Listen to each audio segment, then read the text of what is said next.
designing this structural design for this mansionette, 4-bedroom house. So this is the ground floor, the first floor, and the roof. As you can see, the roof is a bit tricky, so modeling the truss will be a bit tricky too. But yeah, so I've already started modeling.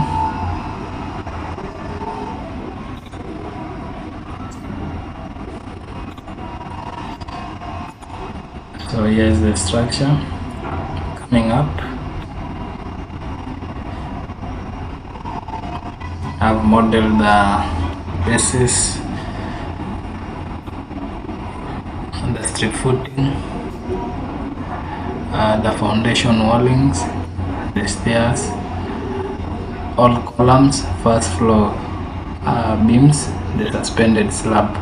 So I'm remaining with the ring beam and the trusses. So it will be a timber roof. Yeah.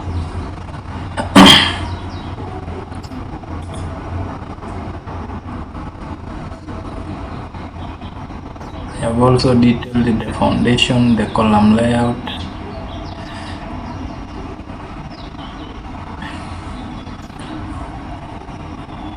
the foundation detail, the stairs detail, the strip detail. So I'm continuing with the columns. So I want to section this column C1, 200 by 300 column. So I want to section it.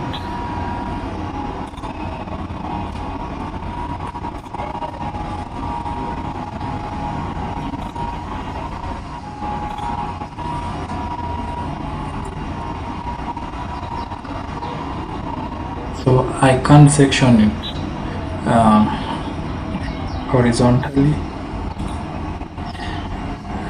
so I have to section it vertically first, and then I'll just rotate the section.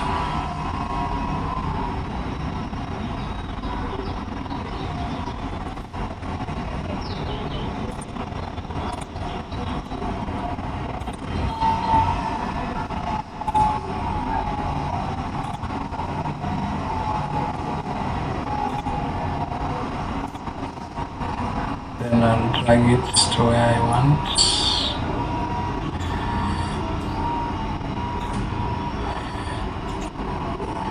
And you go to view.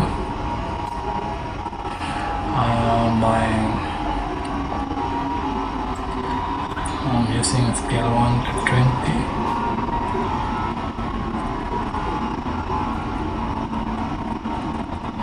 So it is this one. Column at grade A.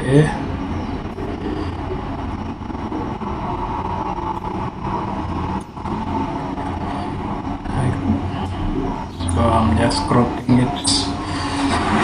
So when we section a column this way, we don't need the grids. So we hide that one. I think cost will be fine. And then I have to override the element, so it's cut line. I want to do it 1. I'm just reducing the weight of the column to stick, and then I have to increase the weight of the rebars.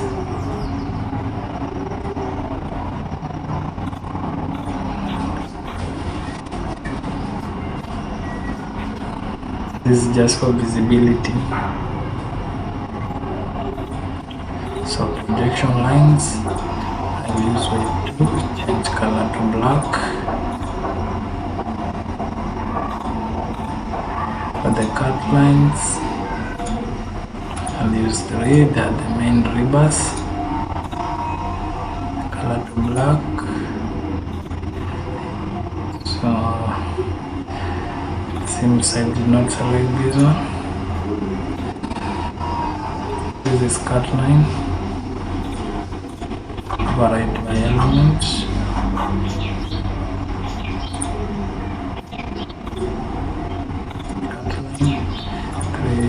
Color black. Okay.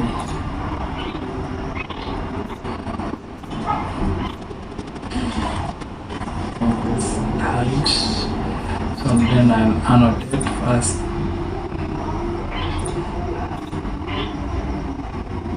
the dimensions,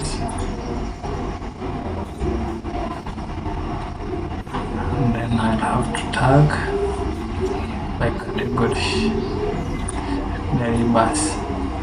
So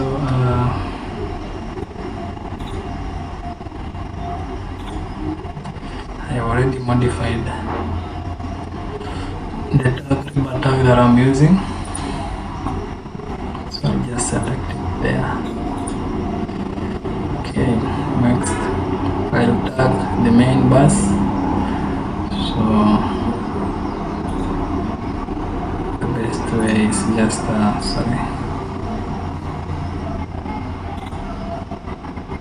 use this one.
after detailing, I'll place column section detail on my sheet 1.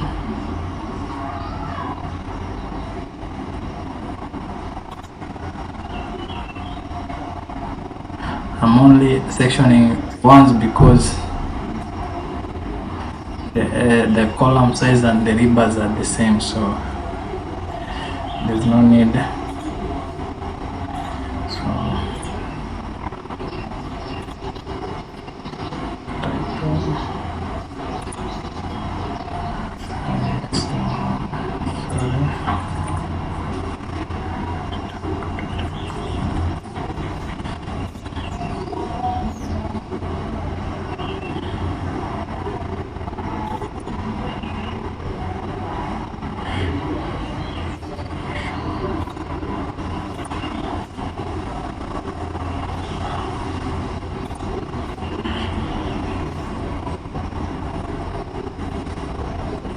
Yeah, that is how I will detail column C1.